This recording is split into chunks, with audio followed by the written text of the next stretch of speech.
हिरण्यनाभः सुतपः पद्मनाभः प्रजापतिः अमृत्युः सर्वदृक्सिंहः सन्धाता सन्धिमान् स्थिरः अजो दुर्मर्षणः शास्ता विश्रुतात्मा सुरारिः गुरुर्गुरुतमो धामः सत्यः सत्यपराक्रमः निमिषो निमिषस्रग्वी वाचस्पतिरुदारधीः अग्रणी ग्रामणी श्रीमान् न्यायो नेता समीरणः सहस्रमूर्धा विश्वात्मा सहस्राक्षः सहस्रपाद आवर्तनो निवृत्तात्मा संवृतः सम्प्रवर्धनः अगत्संवर्तको वह्निरहिरो धरणीधरः सुप्रसादप्रसन्नात्मा विश्वधृक् विश्वभुग्विभुः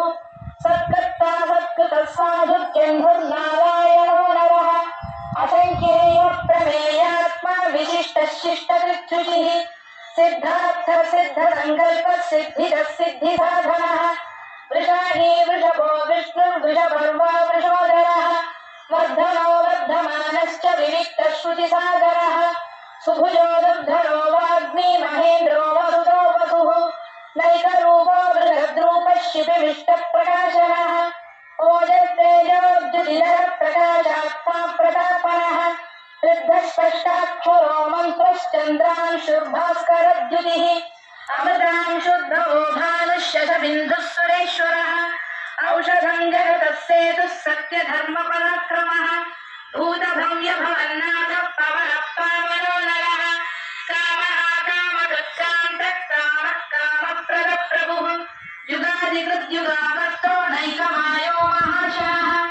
अदृश्यो व्यक्तरूपश्च सहस्रजितान्तजित्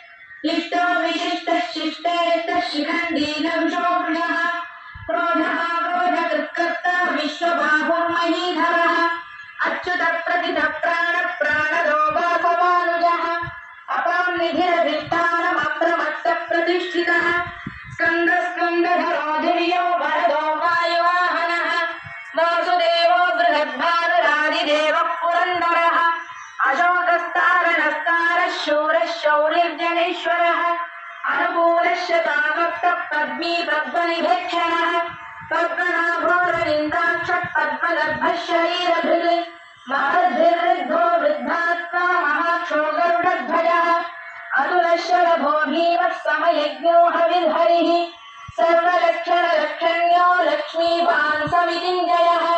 शिक्षरो रोहितो मार्गो हेतुर्दामोदरः सः महीधरो महाभागो वेगवानमिताशनः उद्भवः क्षोभनो देवः श्रीगर्भः परमेश्वरः कारणं कारणं कर्ता विकर्ता गहनो गुहः